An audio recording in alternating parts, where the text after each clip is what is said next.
Наш музей открылся в 1999 году. Благодаря Зурабу Константиновичу Церетели, чья личная коллекция стала ядром, собственно, нашей коллекции. Особенностью нашего музея является то, что у нас нет постоянной экспозиции, поэтому с регулярностью в год или в 2 года мы делаем тематические экспозиции и, соответственно, придумываем новые способы аранжировки и показа нашей коллекции. И, соответственно, в честь 20-летия музея мы придумали некую интересную, как мы надеемся, для зрителей концепцию. Мы позвали 20 человек, которые не связаны с искусством, и пригласили их поработать с нашей коллекцией, рассказать с помощью произведений искусства из нашего собрания какие-то свои личные истории, посвященные профессии или событиям из личной жизни, или событиям, связанным с музеем. Мы находимся в зале, который курировал Федор Конюхов, знаменитый путешественник и мореплаватель. К тому же он еще и художник, его выставка проходила в нашем музее, возможно, вы там были. При работе с Федором нам очень хотелось, естественно, отразить его профессию, потому что это довольно необычный род занятий, как бы во многом Федор человек уникальный.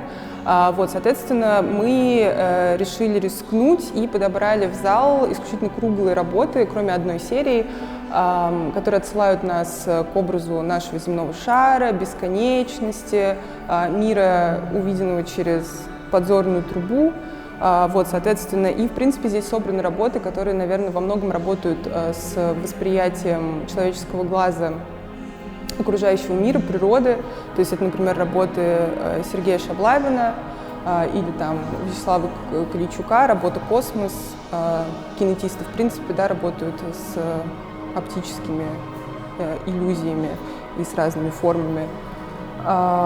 И работа молодого художника Ильи Федотова-Федорова, которые, опять же, напоминают нам про вид сверху. В данном случае это может быть как микробы в чашке Петри, увиденные через микроскоп, или же, наоборот, Земля, увиденная из космоса.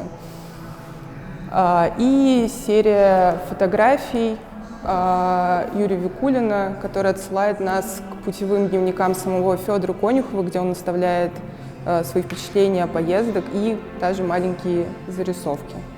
Этот зал курировал Владимир Мухин, знаменитый шеф-повар и ресторатор. При работе с ним это было его собственное желание. Он хотел работать, и чтобы в его зале находились работы молодых художников. И, соответственно, удивительным образом мы подобрали ему такие работы из нашей коллекции. Удивительным образом здесь сложилась довольно понятная и органичная история про, собственно, поиск собственного «я», поиск себя в социуме, про такую немножко молодежную культуру и рейвов, и в принципе, про то, что интересует молодых людей. Это, естественно, их взаимоотношения с окружающим миром, то, как их оценивают люди. И, соответственно, нам показалось, что это действительно очень логичная история для человека, который занимается ресторанным бизнесом, потому что ресторан — это действительно то место, где люди взаимодействуют с друг другом, куда они приходят показать себя. Этот зал курировал Владимир Сорокин, знаменитый писатель. С ним у нас сразу установился такой хороший контакт, потому что было совершенно очевидно, что и мы готовы были ему предложить, и он сам захотел работ художников, которые связаны с кругом так называемого московского концептуализма, что довольно логично, потому что он писатель, а эти художники этого направления совмещают в своих работах текст и живописный образ. Поэтому этот зал стал наиболее, наверное, ярким пятном во всей экспозиции, потому что здесь собраны такие ключевые работы для музея современного искусства, для музея отечественного современного искусства. Это работы Вадима Захарова, Ильи Кабакова, Юрия Альберта, или вот, например, работы Ирины Наховой, которая называется «Гладильные доски», которая посвящена поверхности. Это еще одна тема, которая всплывает в этом зале и сама напрашивается. У этой работы расположена тактильная копия для слабовидящих людей, где название написано на шифре Брайля и где можно прочувствовать всю фактуру и то, что изображено, собственно, на самой работе. Куратором этого зала является Фредерик Маль, парфюмер. Собственно, при нашем обсуждении того, каким бы он хотел видеть свой зал, он высказал желание немножко порассуждать про кожу, про женственность, возможно, про какой-то творческий импульс и порыв. Собственно, вы не можете это чувствовать через камеру, но в этом зале распылен аромат, который называется аромат Фредерика Маля, который называется «Портрет леди». Ну и, соответственно, набор работ, в принципе, отсылает нас к этому образу. Это и классики западного искусства, такие как Хуан Миро и Александр Колдер, и несколько работ русских художников, например, вот эти вот верхние работы «Рука» и вот те фигуры женские. Это работа художницы Тамары Тергивандян, одной из участниц студии «Новая реальность» Элия Белютина. Вот, нам было очень приятно, что Фредерик их выбрал, потому что это художница не широко известная. Вот, но, соответственно, здесь тема и о женственности, и о руках, да, руках творца, руках парфюмера, руках художника, и то, какую магию они иногда могут создавать. И работа Василия Ситникова, которая называется «Урок Роксане». У Ситникова была школа на дому, вот, и он имел такую привычку править, дорисовывать работы своих учеников. И, соответственно, вот это вот одна из его учениц, Роксана, чей рисунок он дополнил, исправил, и это тоже, в принципе, напоминает нам, да, о каком-то образе вечной женственности и для Ситникова, и, наверное, для нас. И, соответственно, поскольку сам Фредерик Маль любит кинетическое искусство, увлекается им, здесь есть не только работа Александра Колдера, представителя западного кинетического искусства, но и работы Вячеслава Калийчука и Франциска Инфанта Арана.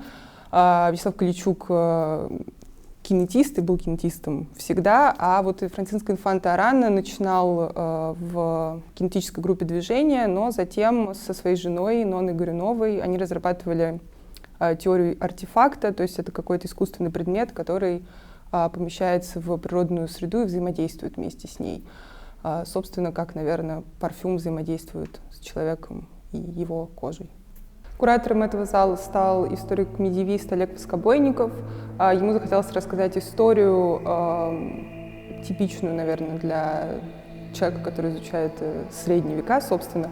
Это история восхождения человека к ангелам, история преодоления его каких-то пороков. Вот, собственно, зал построен по круговому принципу, то есть история развивается циклично.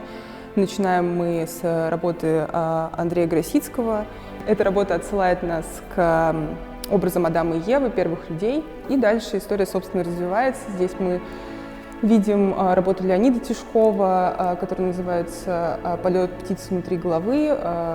Она напоминает нам о изображениях серафимов, да, шестикрылых ангелов. Работа Михаила Гробмана, которая называется «Ведьмачка», основанная на знаменитом портрете Аньолы Бронзина.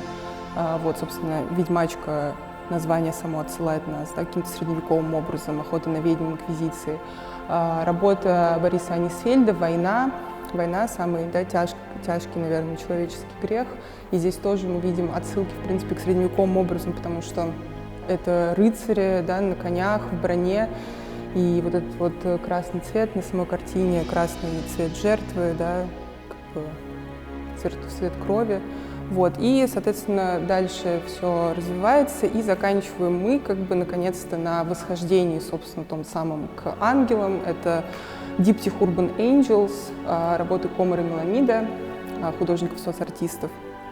И, как вы можете заметить, под каждой работой есть небольшая картинка. Олег лично подобрал для нас какие-то референсы из искусства Средневековья, которые могли установить некий мост между искусством современным и искусством прошлого.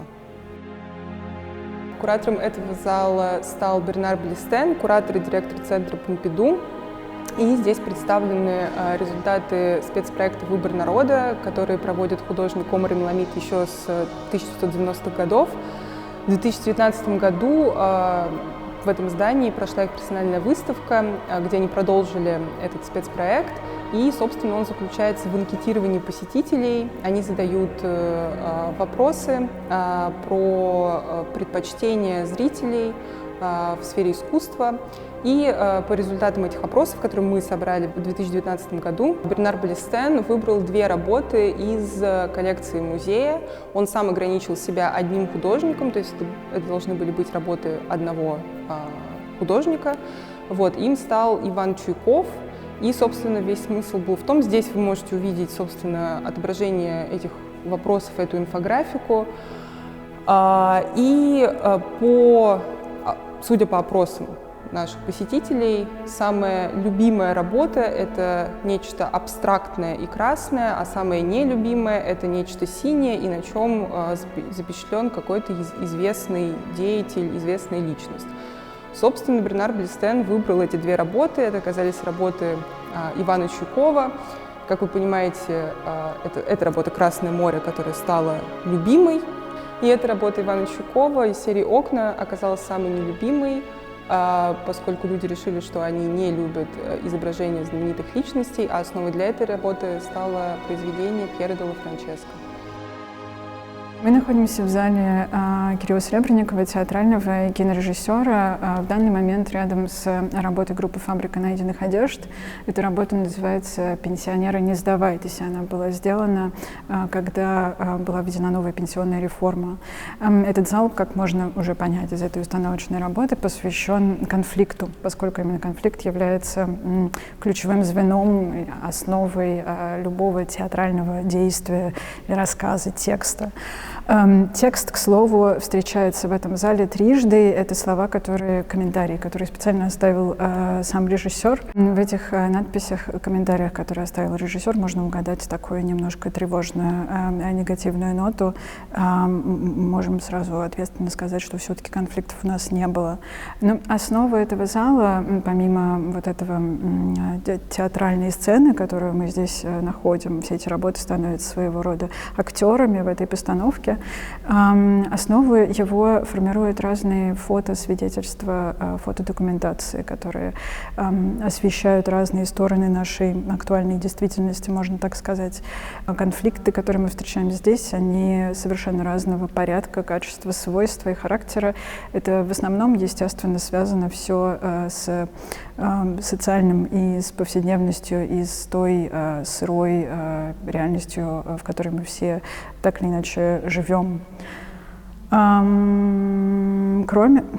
Кроме этого, часть работ апеллирует к советскому прошлому и к тем конфликтам, которые в себе содержит наша память. Или, например, здесь есть те спорные точки, которые связаны с миром медиа, с светящимся миром гламура, скажем так.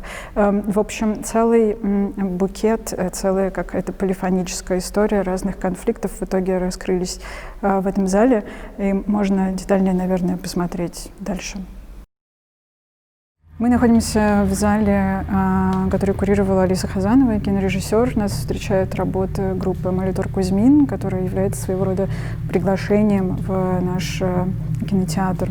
Здесь, внутри этого зала, можно пройти путь, в котором понаблюдать стоит за тем, как работает образ на киноэкране. Собственно, он проходит здесь путешествие от своего зарождения из маленьких каких-то набросков, линий, во многом случайных, и затем, изменяясь, переживая превращения и метаморфозы, он оказывается где-то у нас в современных новых медиа и технологиях, уже на экранах айподов и телефонов. И, собственно, какие-то опорные точки, во многом связанные с кино 20 века, с его историей, можно проследить в этом зале во время путешествия по нему. Этот зал курировал Андрей Артемов, модный дизайнер, и для него он выбрал всего одну фотосерию, которая принадлежит Сержу Головачу. Она была сделана им специально для одного московского ресторана, называется «Fashionable People». В этой серии запечатлены самые разные модные, известные люди той московской сцены, которая была популярна в середине нулевых. И это самый ностальгичный, самый личный зал в пространстве всего проекта, в котором Андрей Артемов просто вспоминает и рассказывает о тех людях, которых он встречал, когда только приехал в Москву и только начинал свою карьеру. Мы находимся в зале Михаила Алшибая, известного кардиохирурга, не менее известного коллекционера. Мы с нашими архитекторами старались напомнить зрителю о профессии нашего куратора, поэтому мы создали здесь световой объект, который напоминает хирургическую лампу.